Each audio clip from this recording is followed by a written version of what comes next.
Et c'est reparti pour Smart Bourse, votre double dose quotidienne de marché en direct sur Bismart. Chaque jour à la mi-journée, 12h30, 13h et le soir, la grande édition pendant 1 heure. Le grand digest de l'information économique, financière et boursière à partir de 18h30. C'est un jour d'échéance sur les marchés. On a vu l'expiration des contrats futurs sur le CAC 40 tout à l'heure à 16h. Une échéance un peu compliquée au final, puisque le CAC cash clôture en baisse de plus de 1% ce soir. On est même allé tester des points sous les 5600 points au plus bas. 5611 points en clôture, comme chaque troisième vendredi du mois, jour d'échéance. Les trois sorciers de Smart Bourse sont de sortie. Romain Daubry, Jean-Luc Hussac, Philippe Béchat seront avec nous pendant 40 minutes pour débriefer ce début d'année boursière et ce dernier mois écoulé entre l'échéance de décembre et l'échéance de janvier. L'autre grande actualité du jour, c'était le coup d'envoi des résultats trimestriels aux États-Unis avec les grandes banques qui ouvrent la saison traditionnellement, JP Morgan, Citigroup et Wells Fargo. Des résultats qui sont accueillis fraîchement par les investisseurs à Wall Street, puisqu'on a des baisses jusqu'à 7% pour le titre Wells Fargo. Là aussi, on pourra apporter quelques commentaires, un peu d'analyse autour des résultats des grandes banques américaines qui pourtant sur le papier étaient plutôt au-delà des attentes des analystes. Et puis le volet pédagogique de Smart Bourse le vendredi, toujours très important. Et dans le dernier quart d'heure, on initiera un rendez-vous chaque troisième vendredi du mois avec le Café de la Bourse et Louis Yang qui sera avec nous, cofondateur du Café de la Bourse, pour nous donner un guide, le guide de l'investisseur pour réussir ses premiers pas en bourse.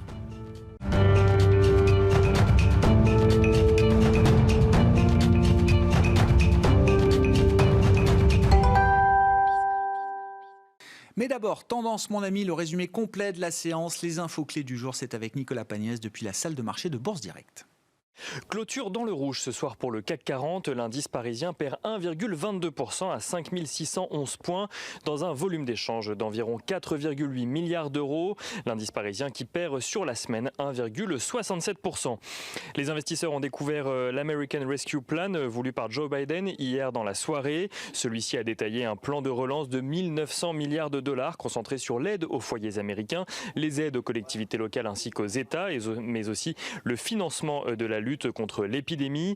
Parmi les mesures phares, on note notamment l'octroi d'un chèque supplémentaire pour les plus démunis de 1400 $, cumulé aux 600 $ déjà décidés en décembre, mais aussi un relèvement à 400 $ par semaine des aides fédérales aux chômeurs, qui jusque-là étaient de 300 $. Joe Biden qui a également annoncé qu'il souhaitait financer avec son plan de relance le passage du salaire minimum aux États-Unis de 7,25 $ à 15 $ de l'heure. Au-delà du plan de relance, les investisseurs ont également pris connaissance du discours de Jérôme Powell hier à l'université de Princeton. Ce dernier a déclaré que la Fed maintiendra une politique accommodante et n'envisage pas de remontée des taux pour le moment. Les mesures de restriction en Europe, en revanche, pèsent sur la tendance, éloignant un peu plus la perspective d'une reprise de l'économie. La France a imposé un couvre-feu à 18h à partir de ce samedi, tandis que l'Allemagne se prépare de son côté à de nouvelles mesures. Du côté des statistiques à présent, les investisseurs ont pris connaissance des prix à la consommation en France pour le mois de décembre. Ces derniers se sont stabilisés sur un an, mais ont tout de même progressé de 0,2% par rapport au mois de novembre. Au Royaume-Uni, le PIB s'est contracté de 2,6% au mois de novembre de son côté, sous l'effet des mesures de restriction. Un recul qui est finalement moins fort qu'attendu, le consensus tablant sur plus du double. Aux États-Unis, et statistiques toujours, les ventes au détail ont reculé en décembre mais restent en hausse de 0,6% sur 2020.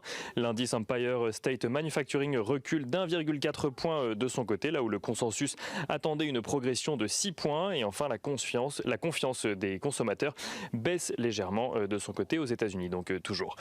Du côté des valeurs à présent à la Bourse de Paris, Bruno Le Maire a réitéré sa réticence au projet de fusion entre Carrefour et Couche-Tard ce matin. Celui-ci évoque un nom courtois mais clair et définitif, un refus du gouvernement au nom de la souveraineté et de la sécurité sanitaire. Carrefour et Couche-Tard n'ont pas encore réagi de leur côté. Dassault Aviation annonce que le Parlement grec approuve l'achat de 18 avions de combat Rafale, une transaction qui devrait représenter pour le groupe français 2,5 milliards d'euros. Dassault Aviation qui a également vu le gouvernement indien cette fois-ci, qui avait lancé un appel d'offres pour des avions de combat auxquels le groupe français participait. Le gouvernement indien qui a préféré commander des avions au constructeur indien Tejas. Mais tout n'est pas fini pour le Rafale qui pourrait venir compléter la première commande du gouvernement indien dans un second temps. Les banques américaines, attendues depuis le début de la semaine par les investisseurs, publient de leur côté des résultats au 4e trimestre meilleurs que prévu. JP Morgan affiche un bénéfice de 3,79 $ par action. Wells Fargo annonce de son côté 64 centimes par action et Citigroup annonce 2,8 $ par action. Et on finit avec l'agenda de la journée de la semaine prochaine. Lundi, Wall Street sera fermée en raison du Martin Luther King Day. À Paris, ce sera le premier jour de cotation de Stellantis, issu de la fusion donc de Peugeot et de Fiat Chrysler. À noter également que se tiendra lundi la réunion des ministres des Finances de l'Eurogroupe sur la mise en place du plan de relance européen. Nicolas Pagnès qui nous accompagne chaque jour en direct et en fil rouge tout au long de la journée sur Bismart depuis la salle de marché de Bourse Direct.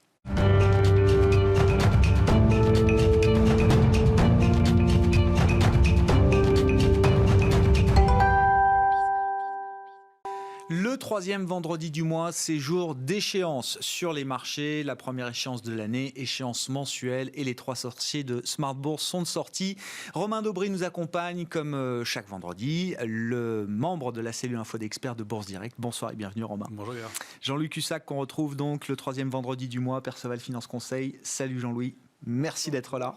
Et Philippe Béchade, à distance, lui aussi, qui fait partie du club des sorciers de Smart Bourse, président des Éconoclastes et membre de la Bourse au quotidien. Vous êtes avec nous en visioconférence. Je vous salue, Philippe. Merci beaucoup d'être avec nous.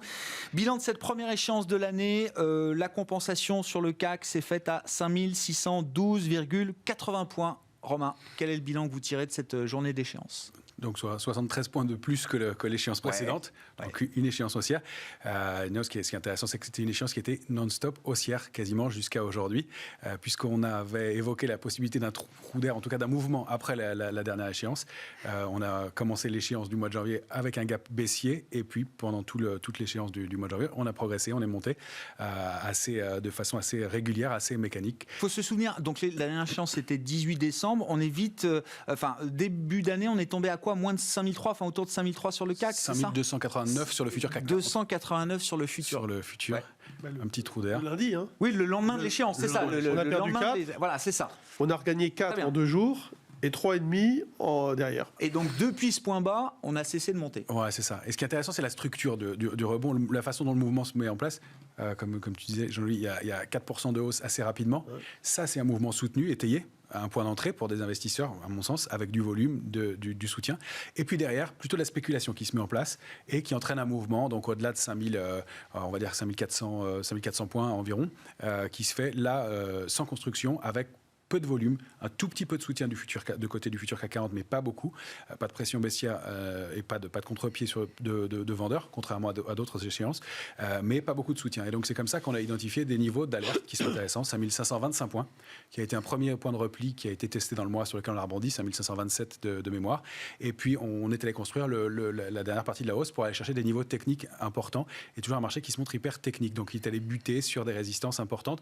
Sur le CAC 40, c'est la zone 5672, 5730, qui est une oblique, un canal, et la borne haute d'un canal haussier au sein duquel l'indice CAC 40 cash a évolué de 2017 à 2019. Pendant 2 ans, on a bloqué sous ce niveau-là.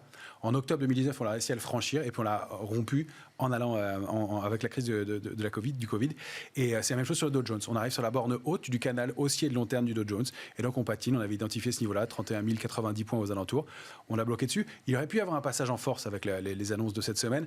Le marché avait pas mal pricé les choses, manifestement. Et donc c'est plutôt le mouvement de retracement qui s'est mis en place. C'est sain et c'est tant mieux que ça se fasse dans ces proportions-là, de façon assez technique, en respectant des niveaux. Et pour l'instant, c'est plutôt un marché qui est donc à court terme un peu chahuté, à moyen terme et à long terme qui reste haussier avec un mouvement construit et propre. Bon, on verra plus en détail effectivement ce qui peut se passer désormais. Mais ce que je retiens, c'est intéressant. C'est-à-dire que quand on tombe à 5003, là, ce sont des investisseurs, des gérants peut-être, qui viennent acheter le marché. Après, autour de 5004, 5005, c'est plutôt de la spéculation. C'est ça qui paye. Ouais. Qui continue et au-dessus, ouais. Oui, au-dessus, il y a toujours un peu d'intérêt, hein, c'est pas aussi mécanique, c'est-à-dire qu'il ne s'arrête pas à tel niveau, mais on voit que les niveaux sont un peu choisis avec de discrimination et qu'on ne paye pas et on n'arrive pas, comme on l'avait fait dans la période de juin à novembre, où on était resté entre 4750 et 5100 longtemps, et on n'avait pas réussi à trouver les relais, les ressorts pour franchir ces niveaux-là. Et puis dans les premiers 100 points de rebond, ça va très vite. Donc là, les gérants, ils ont à peine le temps de... Tout à fait. Bien sûr, il y a du rachat de vente à découvert dans ces 100 points-là, il y a des éléments techniques. Il y a une petite zone, donc, qui est, à mon sens, on avait fixé ce niveau comme une alerte de moyen terme, 5287 points, on a rebondi à 2 points au-dessus. Ouais. Vraiment un marché hyper technique qui a bien réagi. Donc cette zone, 5349, 380 est encore solide. Au-delà, il y a des petits trous, dont jusqu'à 5525 points, où on sait qu'en dessous, il n'y a pas grand-chose qui a étayé et que on a réagi dessus pour l'instant, mais c'est moins fort. Donc c'est intéressant de voir ces structures. C'est un marché qui est lisible, je ne sais pas, parce qu'il est quand même très nerveux, très brutal, mais en tout cas qui est propre techniquement et graphiquement. Qu'est-ce que vous retenez du comportement de marché des dernières semaines, de ce début d'année, Jean-Louis ? C'est une continuité de ce qu'on observait en novembre, de ce qu'on a observé, parce que en fait, on a eu un trou d'air ce fameux lundi. Après, très vite, le marché a rebondi. Les gérants ont certainement pensé que c'était une occasion. Moi, de toute façon, en direct, on disait que c'était pas de nature à dégénérer. C'est un peu la phrase que j'emploie souvent quand je pense qu'on a fait un point bas. De toute façon, c'était ce que j'espérais, moi. Donc, ça s'est super bien passé. Je vous avais dit, des puts synthétiques, acheteurs de call, à l'époque, c'était le 5650, vendeurs de futurs. Donc, on a un put. Marché baisse le lundi, on peut pas rêver mieux, ça va très vite. On n'a même pas le temps, si vous voulez, de racheter trop vite, parce que on a fait le gap, comme tu dis, et puis derrière, ça baisse encore. Donc, première chose, et après, ça rebondit, et on réexploite ces fameux calls 5650 qui valaient plus grand-chose, mais qui, là, sont remontés, puisqu'on a fait au-dessus des 700. Oui, on est clôturé à plus de 5700. Oui. On a fait 5725, 725. Donc là, on a pu les réexploiter. Et aujourd'hui, on revient à 555 après l'échéance, mais on est revenu à 5006. 610. C'est super. Bon. Après, on voit qu'il y a beaucoup de specs, on voit qu'il y a pas beaucoup de conviction et beaucoup de méfiance. Voilà, c'est toujours pareil. La volatilité reste élevée. C'est pas stratosphérique, mais ça reste à des niveaux qui montrent qu'il y a de la prudence, de la méfiance. Parce que longtemps, on était à 21, 22. Ouais. Bon, là, avec les dernières hausses, on s'était calmé à 18. Là, soir, je ne vais pas regarder avant de partir, mais on a dû remonter un petit peu, non ? Un petit peu ce soir, mais pas énormément. Pas énormément, parce que là, ils n'ont pas grand-chose à faire, en fait. Non, il n'y a pas de grosse couverture. Il y a un peu cette petite complaisance, mais ce n'est pas de la négligence du marché, c'est de se dire, sur ces niveaux-là, acheter de la couverture, ça coûte cher. Donc, on peut laisser le marché souffler un peu. De toute façon, il y a des intérêts acheteurs, on le sait, et on veut acheter sur repli. Globalement, c'est l'idée. Donc, de se dire que le marché peut rendre 200, 250 points et d'acheter plus bas, ça ne nécessite pas d'aller acheter une couverture qui coûte cher si elle ne sert à rien et qui coûte cher depuis des semaines maintenant. Donc, l'état d'esprit, il est plutôt pour l'instant, si on revient vers 5450, on serait plutôt acheteur, peut-être. Vous voyez, c'est plutôt ça l'état d'esprit. Après, moi, ce qui m'a marqué aussi ce mois passé, là, c'est vraiment une poursuite. C'est rare, parce qu'on finisse une année comme ça en beauté sur novembre-décembre, où ça continue. La première semaine en janvier, là, dingue, c'est vraiment la spéculation incroyable sur les mid et small. Quoi. C'est un carton. Les small caps sont déjà à plus de 2,5% depuis le 1er janvier. À 100% d'hausse. Il y avait des dossiers. Il y a eu des dossiers. Parfois qui étaient... on pouvait comprendre que ça puisse monter, pas à ce point-là, mais que ça puisse monter. Il y en a d'autres... c'est vraiment des valeurs un peu... C'est ce qu'on observe, oui. C'est concentré sur pas mal de valeurs aussi. Ça, c'est un élément intéressant. C'est qu'il y a des small ou mid sur lesquels il y a beaucoup d'intérêt. Et c'est là où c'est 3 ou 4 valeurs du jour sur lesquelles tout le monde est. Donc ça crée de l'amplitude. Il y a de moins en moins de valeurs intéressantes qui suscitent de plus en plus d'intérêt. Exactement, c'est ça. Donc tout se concentre un peu. L'entonnoir. Et c'est un peu l'entonnoir. Et c'est un peu ce qu'on voit en fin de semaine. C'est-à-dire un petit trou d'air, prise de bénéfices et les corrections. Et ça, c'est ça ou c'est... Ça donne, à mon avis, un peu de volatilité à court terme, comme on le voit là. Globalement, c'est quand même pas mal. Enfin, moi, ce que je constate, c'est que la situation, elle s'est débloquée sur pas mal de choses. Il y a des grosses recoveries, comme des valeurs comme, alors je ne sais pas, des secteurs différents, mais des valeurs comme Aperam ou de Richebourg, qui ont rebondi énormément et qui surtout touchent des niveaux des cours de 2018, alors que c'est des tendances baissières de long terme. Donc, il y a manifestement, la situation a débloqué un contexte et a permis à des valeurs de revenir et fort. Donc, il y a des choses qui se mettent en place, pas pour toutes, mais pour certaines, avec beaucoup d'intérêt. On reviendra sur les small et mid, vous avez des trucs à dire là-dessus, Jean-Louis, j'imagine, mais la parole à Philippe Béchat, qui nous accompagne à distance. Je le disais, vos commentaires sur ce début d'année, ce mois écoulé entre l'échéance de décembre et celle qu'on vient de vivre aujourd'hui pour le mois de janvier. Philippe, qu'est-ce que vous retenez du contexte de marché ? Ce que je retiens, c'est que les bonnes habitudes ne changent pas. On a cru un moment à une possibilité de rotation sectorielle un petit peu poursuivie, qui en fait n'a pas été au-delà de la séance des 4 sorcières du 18 décembre dernier. Derrière, les algos ont réembrayé sur tous les dossiers que je qualifierais de dossiers momentum, là où il y a de la vélocité haussière. Alors, vous attendez à ce que je vous parle de Tesla, donc je vais le faire. Sur Tesla, on a eu plusieurs séances à 80, 90 millions de titres échangés. Donc, si vous faites un rapide calcul, ça veut dire qu'en une séance sur Tesla, on faisait l'équivalent de 10 séances sur le CAC 40. En 48 heures, sur Tesla, on a négocié l'équivalent d'un mois de transactions sur le CAC. Voilà. L'appétit pour le risque est tellement élevé qu'il est institutionnalisé dans la façon de fonctionner des algos. Aujourd'hui, on voit systématiquement la tendance, les volumes s'emballer, surtout des titres connus ou totalement inconnus qui vont gagner 3 ou 4% à l'ouverture. On ne sait absolument pas pourquoi ça monte, mais immédiatement, vous avez peut-être des dizaines de milliers, maintenant peut-être même, ça se chiffre en centaines de milliers d'opérateurs qui ont ouvert des petits comptes aux États-Unis. Il y a un effet de meute et on voit monter des choses absolument invraisemblables. Alors je pourrais vous citer bien sûr l'anecdote de Signal. Vous savez, Elon Musk qui recommande de passer sur cette messagerie qui ne collecte pas vos données personnelles. Et les programmes nourris à l'intelligence artificielle qui font une analyse lexicale de toute l'actualité des déclarations des uns et des autres, les algos se sont un peu plantés et ils ont pensé que Elon Musk recommandait l'achat de Signal Advanced, qui est une minuscule biotech ne faisant absolument ni chiffre d'affaires, ni échange au quotidien. C'est-à-dire qu'il y a des semaines où il ne se traitait pas un seul titre. Et en 2 jours, le titre a vu sa capitalisation et son cours multiplié par 1200. Mais ce qui est extraordinaire, c'est que même après qu'on ait d'un seul coup découvert que c'était une erreur, eh bien, les algos, ils ont continué de payer quand même, parce qu'ils sont programmés pour ça. Ou alors ensuite, ça a reperdu 60-70% jeudi. Enfin, ça Philippe, c'est très drôle ces anecdotes de marché, et c'est vrai que je crois que sur Zoom aussi il y avait une confusion comme ça entre 2 titres Zoom, vidéo, communication.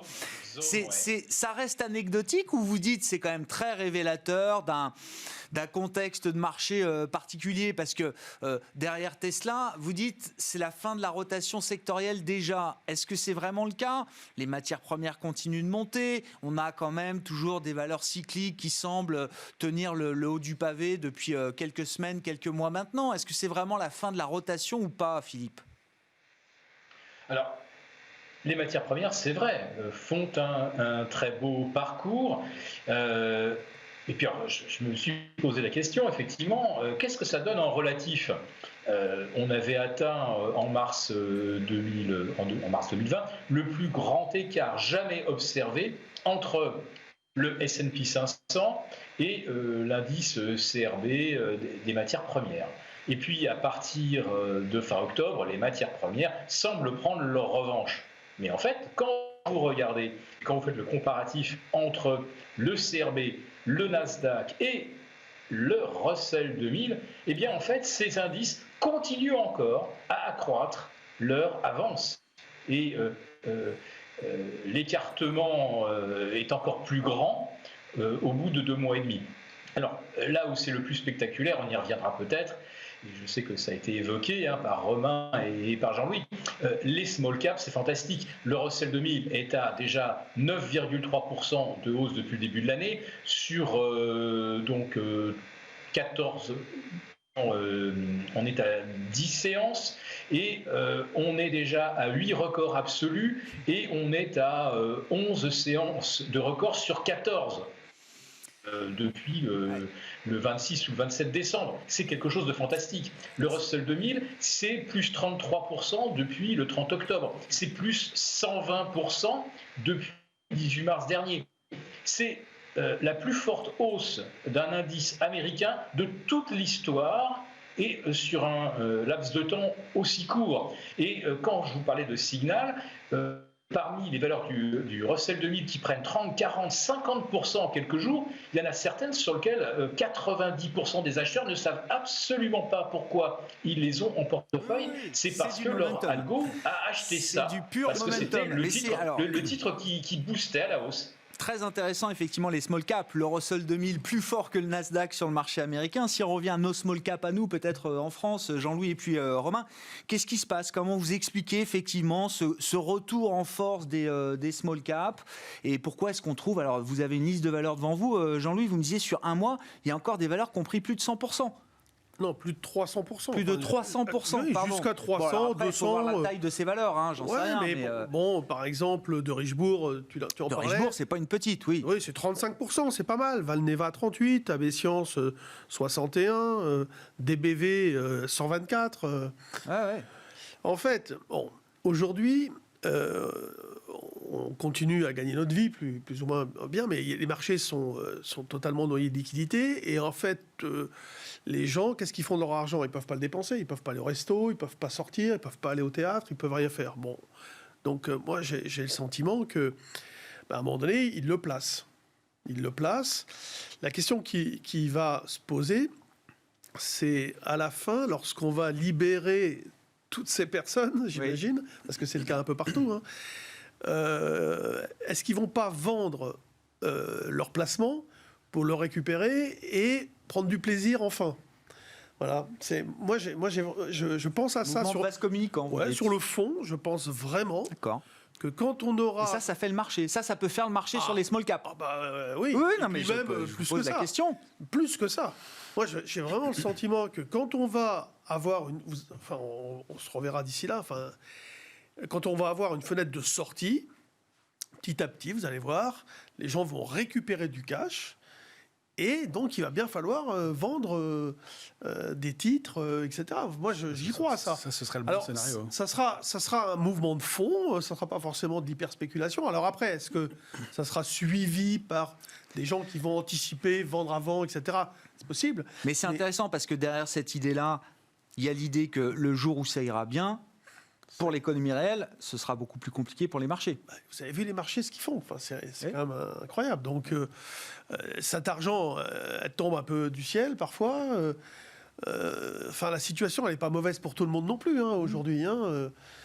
On pourrait faire un peu de provoque, mais c'est sûr que là actuellement, certains souffrent énormément sur le plan psychologique, d'autres beaucoup moins, c'est évident. Après, les marchés financiers,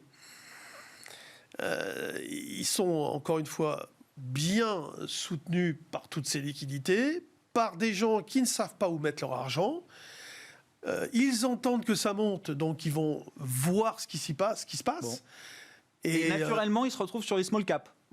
Oui, ils se retrouvent partout, mais bon, pas que sur les small caps, mais ils se retrouvent partout. Mais ça se voit beaucoup plus sur les small caps. Ça se voit beaucoup parce que là, il y a vraiment aussi, moi je le vois, il y a des gens, ils nous appellent, j'aurais me former en bourse, etc. J'aurais travaillé sur les actions. Ils veulent participer à la fête. Bon, sur les small caps, Romain. Il y a beaucoup de choses à dire. Déjà, un petit mot sur les marchés américains. Déjà, la position ouverte sur les options sur les marchés américains, elle est supérieure de 20% à l'échéance ce soir par rapport à l'échéance du mois de septembre dernier. Donc, ça continue à augmenter et il y a un niveau de couverture sur les options sur actions qui est très faible. C'est-à-dire qu'il y a une majorité de calls, d'options d'achat. Donc, quand on parle du ratio de couverture sur l'indice CAC, qui sont calculés plus précisément. Ça veut dire quoi? La complaisance augmente? Un peu. Et il y a de l'intérêt qui augmente. Et donc, ça se traduit, et donc, par extension, effectivement, sur des valeurs où on va chercher de la volatilité. volatilité. C'est-à-dire que les GAFAM, elles ne bougent plus depuis le mois d'octobre. Elles stagnent. Donc ça, c'est plutôt sain. Et c'est un Nasdaq qui monte avec les autres valeurs. Donc ça, c'est un mouvement qui est plutôt propre et serein.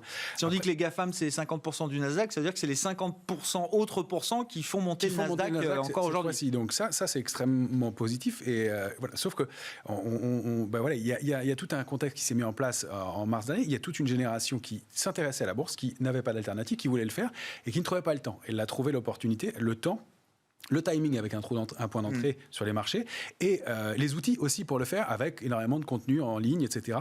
Et donc avec des vraies structures, des vrais projets. Donc il y a différents profils, il y a de la spéculation et puis il y a des investisseurs qui viennent s'intéresser à créer un portefeuille, à l'alimenter régulièrement, à acheter des valeurs, à diversifier et à faire de l'investissement. Et puis il y a des traders qui se sont découverts clairement un goût pour le trading et dans un contexte hyper favorable. Et ça, c'est le scénario du meilleur que tu décris, c'est quand ils seront libérés, qu'ils vont sortir et prendre leur cash et pouvoir faire autre chose. Ça, ce serait l'idéal. Ce qu'on craint un peu, et je suis ravi de voir des portefeuilles monter, je ne veux pas jouer les oiseaux de mauvaise augure, et c'est génial, mais qu'il y ait une habitude qui se crée. Et on se souvient qu'en 2000, il y avait des investisseurs qui utilisaient la bourse d'études de leurs enfants pour investir sur les marchés, tellement, quand on achetait un .com, on gagnait de l'argent. Sauf que ça a été le signal du retournement et Dieu danger, et que probablement, il y a des enfants qui n'ont pas pu faire d'études. Vous pensez qu'on en est arrivé là, déjà, là ? Non, mais... Dans le contexte actuel ? Non, on n'y est pas encore. Mais ce marché, je ne dis pas qu'il est facile, mais avec des valeurs qui bougent beaucoup de volatilité, on revoit ses cours, on peut gagner de l'argent, et c'est un contexte qui peut être un peu pernicieux, qui peut laisser croire des choses. Donc ça alimente une partie de cette hausse. Après, je pense qu'il y a vraiment des recoveries solides et sérieuses de Richebourg. Je pense que c'est pas n'importe quoi.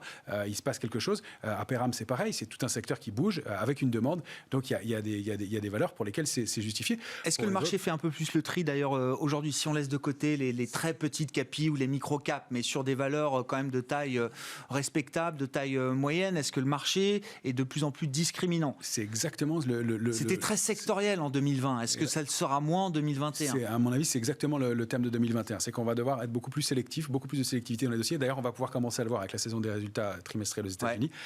Et on voit qu'il y a des parcours qui vont être différents pour les valeurs. Alors, on n'est pas fan du secteur automobile. On est plutôt côté équipementier. D'ailleurs, ça se traduit aujourd'hui par une performance plutôt pas mal de Valeo. Mais si on doit choisir entre deux valeurs, c'est plutôt Peugeot plutôt que Renault.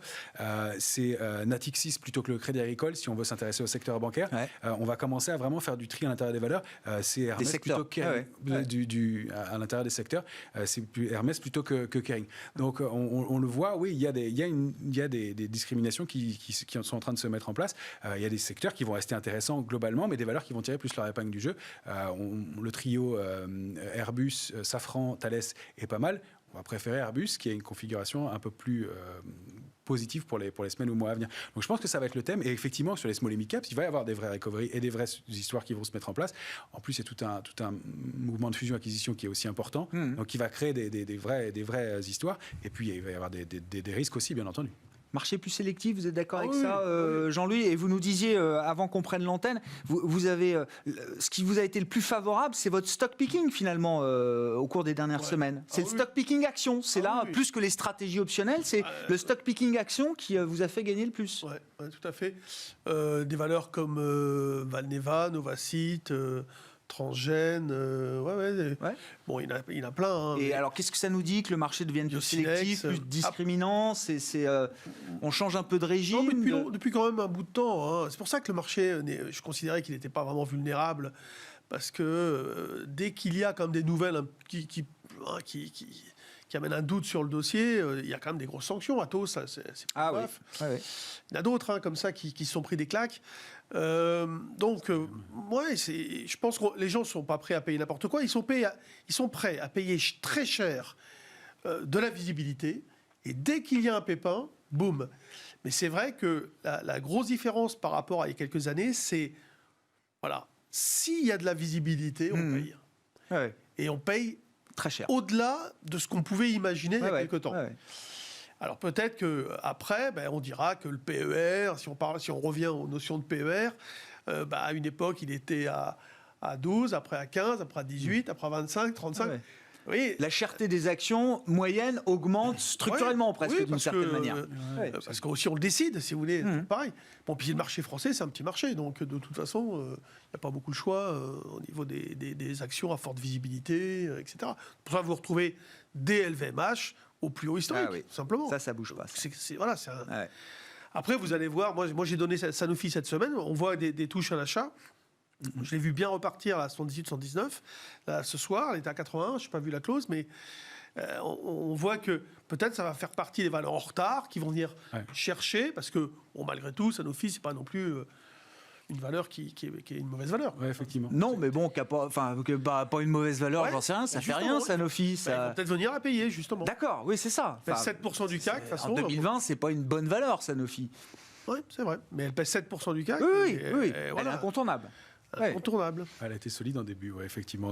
Elle était solide au début de Sanofi, 2020. vous l'avez dans votre liste ou pas Romain, elle est dans le radar ça fait partie des déceptions quand même. Enfin, moi, ce que j'appelle les déceptions de 2020, secteur de la santé qui normalement devait être sur le devant de la scène en permanence. Complètement. Alors, ce qu'on a vu et ce qu'on a remarqué depuis le mois d'octobre, c'est que le secteur de la santé et des technos a sous-performé et stagné.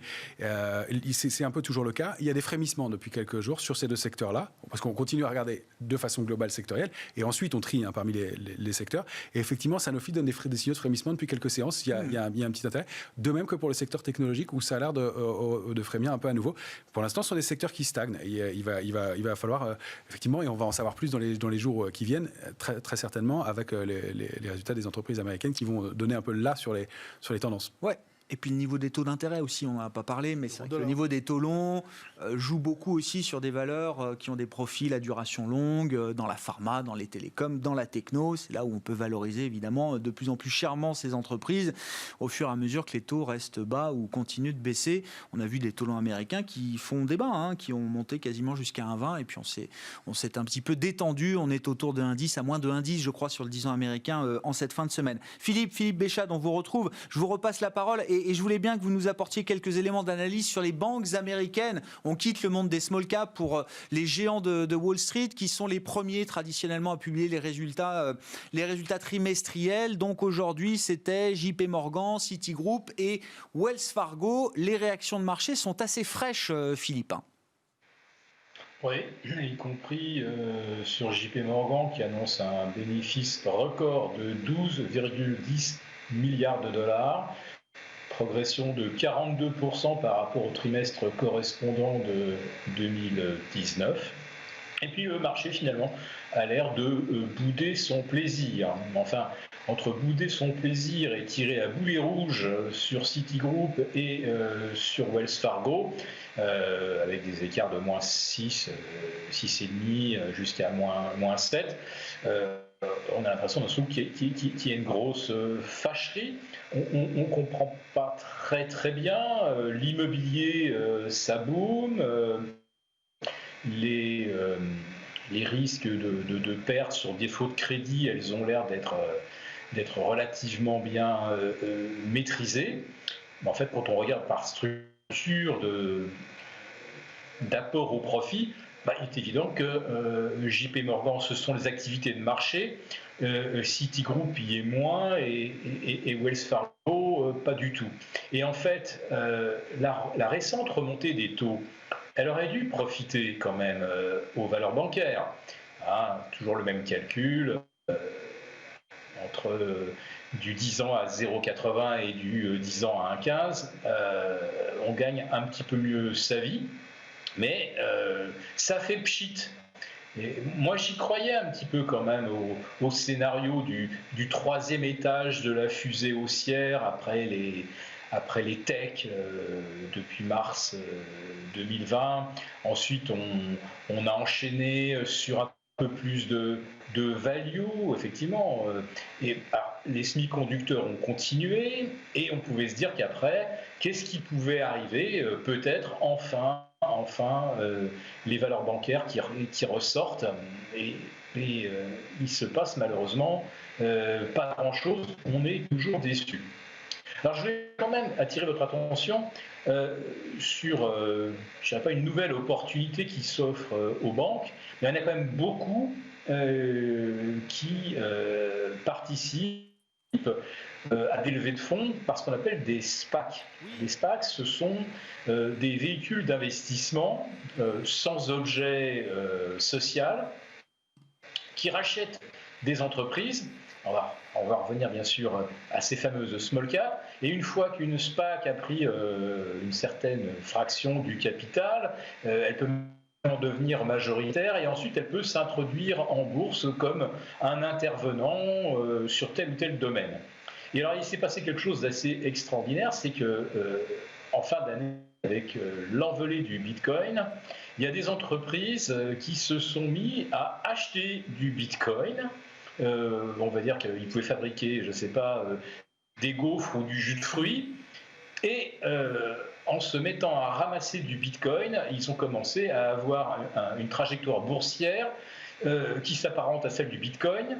Et tout simplement parce que ces entreprises deviennent des proxys du Bitcoin. Et actuellement, il y a une sorte d'engorgement. C'est-à-dire que on a du mal en fait à accéder à un actif qui est assez illiquide. En revanche, les dérivés, eux, sont beaucoup plus faciles à trader.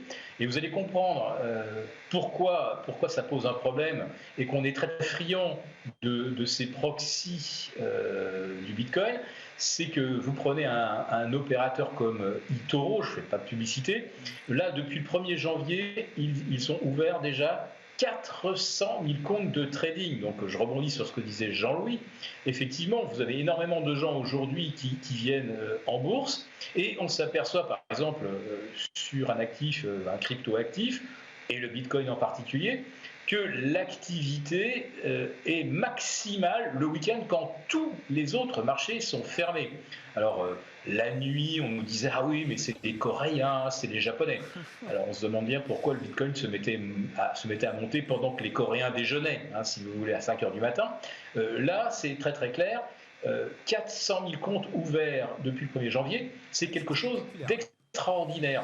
Donc, ça veut dire quoi aussi? C'est que les banques qui n'ont pas une filiale qui fait courtier et qui permet d'intervenir justement comme ça avec des petits comptes sur des instruments à effet de levier, ils sont un petit peu largués. Et Citigroup, ils n'ont pas un broker qui attire d'un seul coup des centaines de milliers de nouveaux venus en bourse.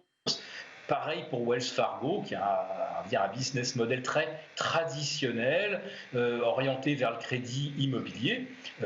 Là, ce début d'année 2021, je ne sais pas si c'est une tendance qui sera durable, et si Jean-Louis a raison en disant que le jour où on pourra enfin recommencer à vivre, on aura autre chose à faire que de faire de la spéculation. Mais en tout cas, pour l'instant, les banques et les fintech qui ont le vent en poupe sont celles vraiment qui surfent sur une clientèle de détail ou de micro-détail, de micro-détaillants, et sur des actifs, y compris très spéculatifs. Et là, je vous citais un intermédiaire. Lui, il offrait carrément $500 à tout opérateur venant acheter pour au moins $5 000 de Bitcoin.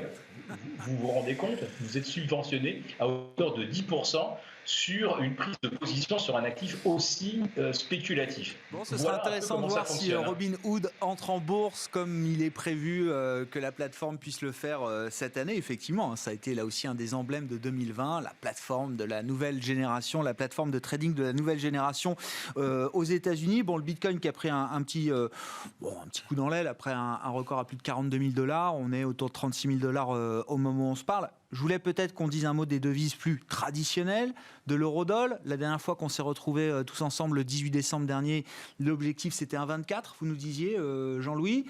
Ça a pas mal rebaissé. Ouais. Là, depuis quelques jours, on a commencé l'année 1,23, on était sur le chemin de 1,24, et puis il y a eu une espèce de contre-pied quand même assez marqué. Ouais. Alors, moi, le 1,24, je m'étais fixé en partant de 1,11,50 franchi. Donc, c'était pas au doigt mouillé, mais quand même, c'était un objectif graphique long terme. Non, ce que je veux dire, c'est qu'on l'a approché, on a fait un 23,50. Donc, franchement, pour moi, c'était pas mal. C'était pas idée de dire que l'objectif n'avait pas été atteint. Non. Est-ce que la tendance se retourne? C'est ça ma question. Non, et il reste d'actualité, sauf que, les taux se sont repris quand même pas mal, notamment les 10 ans américains, etc. Donc, le dollar est devenu peut-être un petit peu plus intéressant. Donc là, le fait d'avoir cassé un 21,40, je disais qu'on avait cassé un petit peu le jouet. Là, les probas de rebondir étaient moins importantes. Prochain niveau, c'est un 20,40. Il ne faudrait pas le péter parce qu'après, on va entrer dans un retournement possible. Une spirale plus compliquée, quoi. Ouais. Est-ce qu'on peut dire aussi que depuis que le dollar baisse, les marchés baissent un peu aussi? Alors, je vous disais, quand ils vont être au top comme ça, et comme les Américains ont beaucoup acheté, ils vont être tentés de retrouver leur dollar et donc de vendre de l'euro très haut. Donc, peut-être qu'ils ont aussi vendu un peu d'euros pour récupérer du dollar. Depuis que l'euro-dollar baisse, effectivement, les marchés actions sont moins dynamiques, moins forts. C'est peut-être parce que justement, ils ont vendu des actions et ça a pesé un peu sur l'euro-dollar. Enfin, c'est possible. En tout cas, ça correspond à ce que je racontais. Un scénario possible. Bon, là, sur le plan technique, on marque quand même on marque le pas, réellement, mais ce n'est pas encore le retournement de tendance.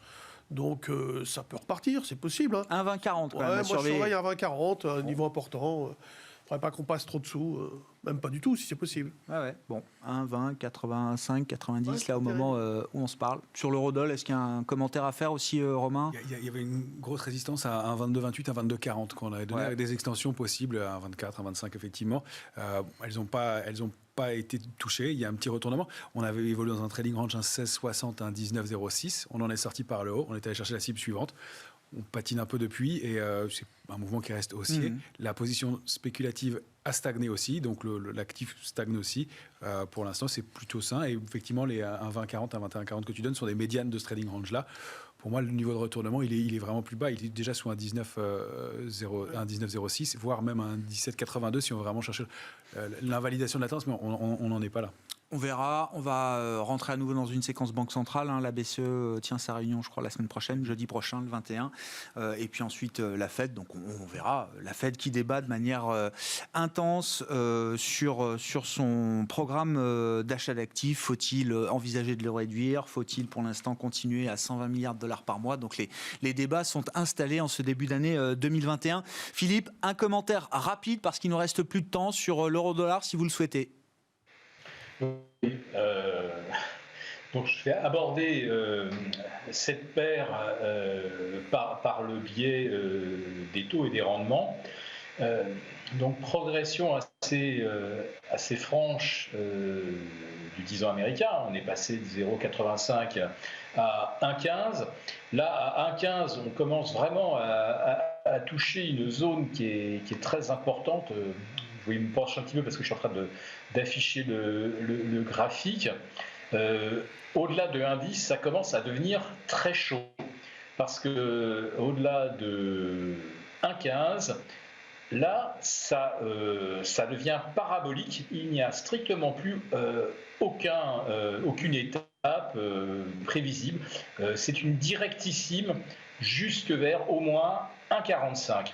Et si on atteint effectivement 1,45 de rendement sur le petit bond américain, il est clair qu'on pourrait revoir le dollar autour de 1,1450, 1,15, mais surtout voir les marchés beaucoup moins bien, parce que 1,15 c'est déjà supérieur au rendement du Nasdaq, et à 1,50 on commencera aussi à se poser des questions sur l'intérêt de détenir des valeurs du S&P à 22,5 fois les bénéfices quand on peut avoir 1,50 sans risque. C'est toujours un jeu relatif, effectivement, entre le marché obligataire, le marché action. Il nous reste 2 minutes. Je voulais qu'on dise peut-être un mot des matières premières, parce que là aussi, sur le pétrole, sur l'énergie, le sens du voyage semble toujours le même. On est quand même sur une dynamique haussière qui devient assez significative. Ouais, très importante de long terme. Le thème de la reflation derrière. Exactement, et avec des mouvements qui sont, pareil, techniquement très propres. Le Brent a touché sa cible à 57,20. Il reflue un peu. Le support, c'est 52,80, donc il y a une grande zone. On l'avait évoqué donc comme une plage de fluctuation. On évolue à l'intérieur. C'est un des seuls actifs pour lesquels la position nette spéculative a évolué la semaine dernière, elle a progressé la semaine dernière. Pour les autres, ça a stagné. Globalement, c'est le sens.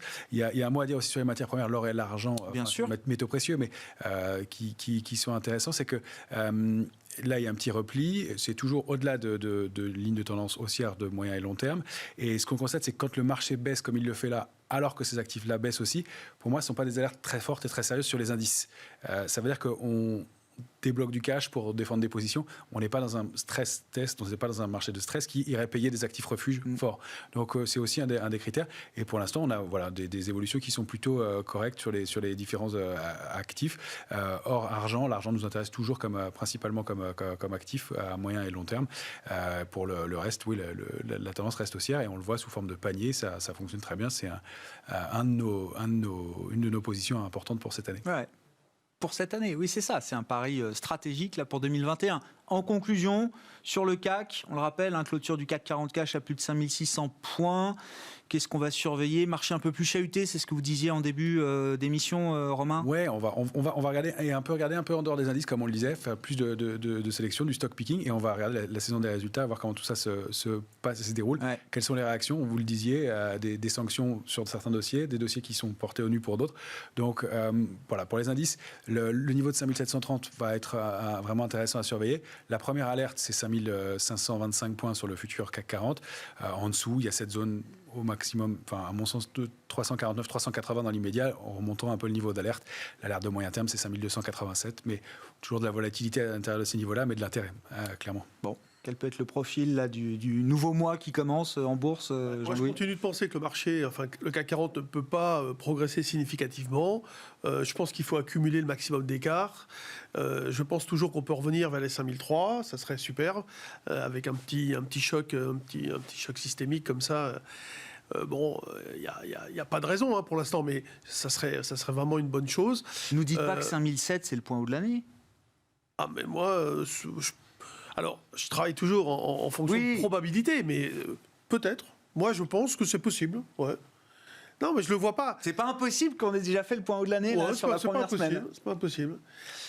C'est pas impossible. Bon, c'est un peu fort de dire ça. Mais si vous voulez, je n'ai pas d'éléments qui me permettent de deuxième semaine de l'année, on a déjà fait le point haut. Bah ouais, mais parce qu'on a remonté, bien sûr. On verra bien ce qui se passe. J'ai pas de choses qui me permettent de penser. J'ai pas d'éléments qui me permettent de penser que ça puisse. Que à ce stade, on puisse franchement. Et si je pars du principe que la libération provoquera une baisse des marchés, voilà. Pourquoi pas, ça va dans le sens. On s'arrêtera là pour ce soir. Chaque troisième vendredi du mois, les trois sorciers de Smart Bourse sont avec nous. Merci beaucoup, messieurs. Jean-Luc Hussac, Perceval Finance Conseil, Romain Daubry, Bourse Direct et Philippe Béchade. Merci à vous, Philippe, d'avoir été avec nous à distance. Le président des Éconoclastes et membre de la Bourse au quotidien.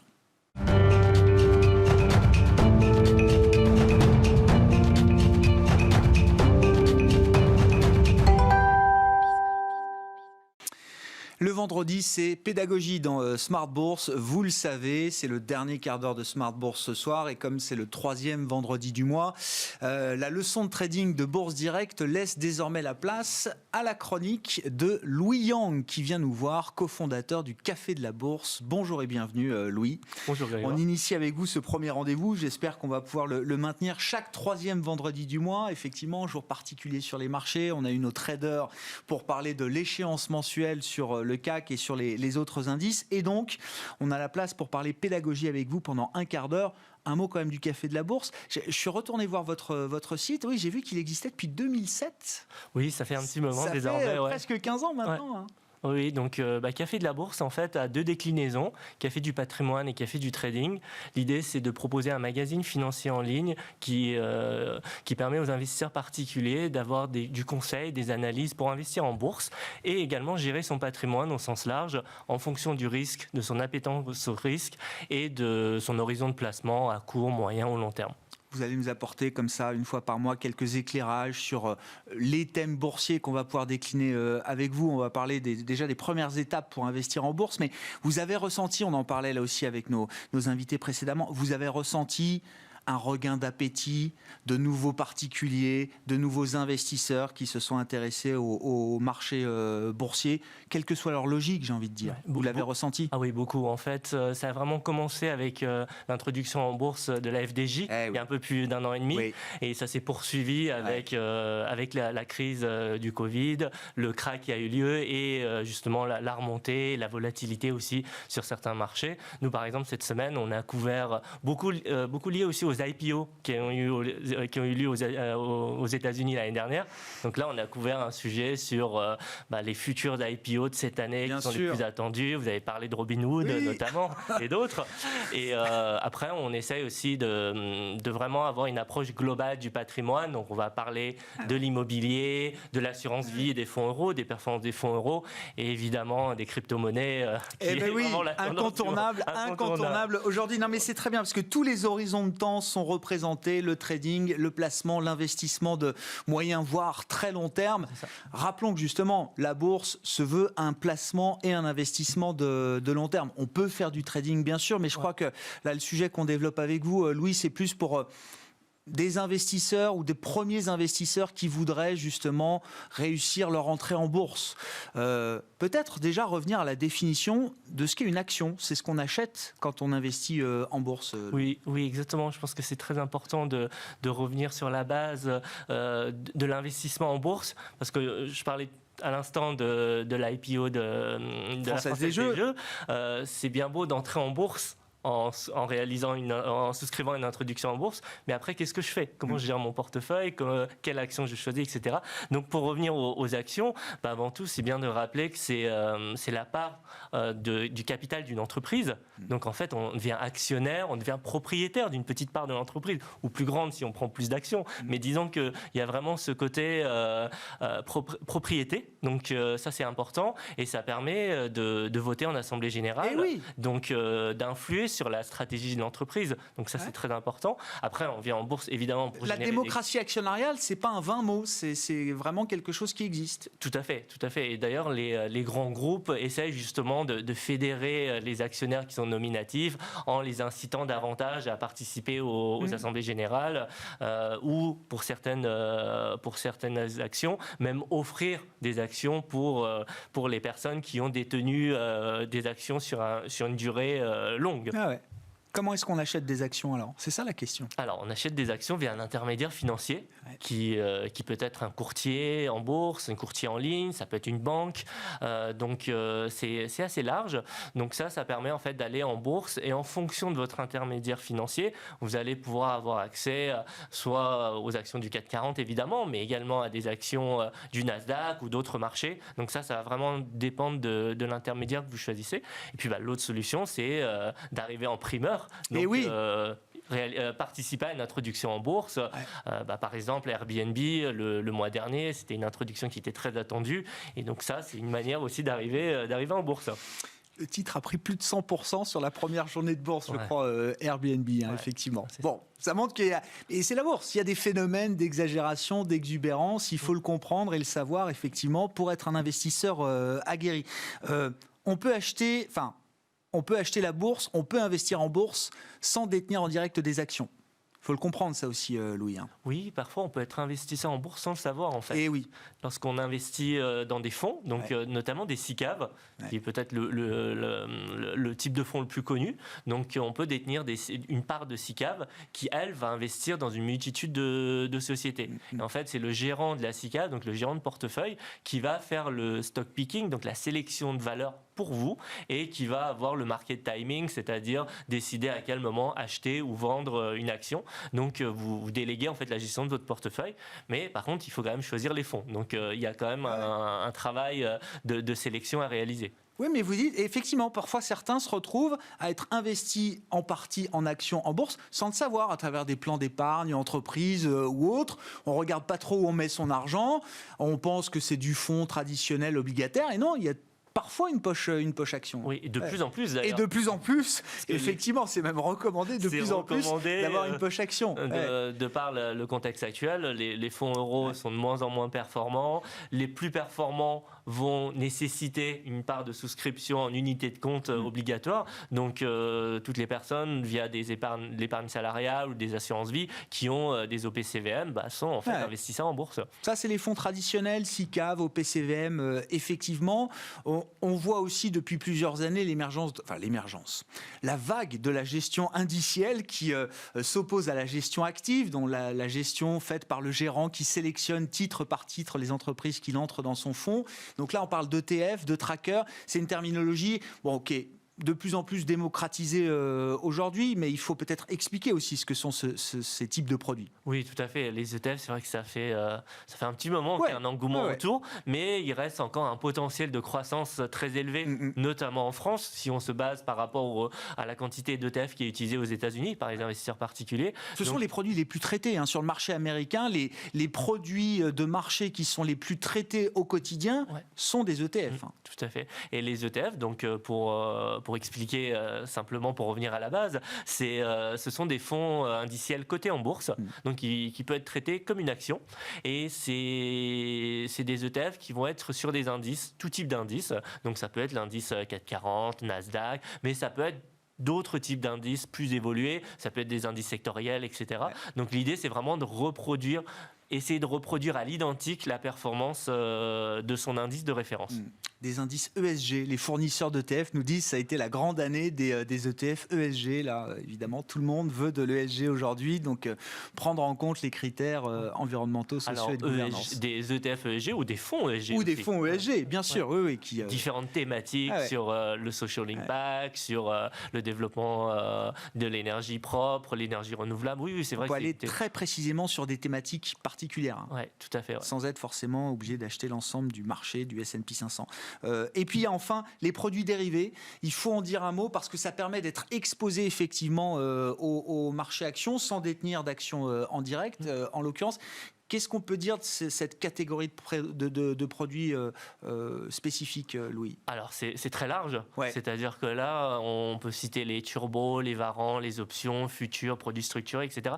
Donc, c'est vraiment très large avec des caractéristiques qui peuvent quand même différer. Plus difficiles à appréhender aussi de prime abord parce qu'il y a des paramètres complémentaires par rapport à une action comme la valeur temps ou autre.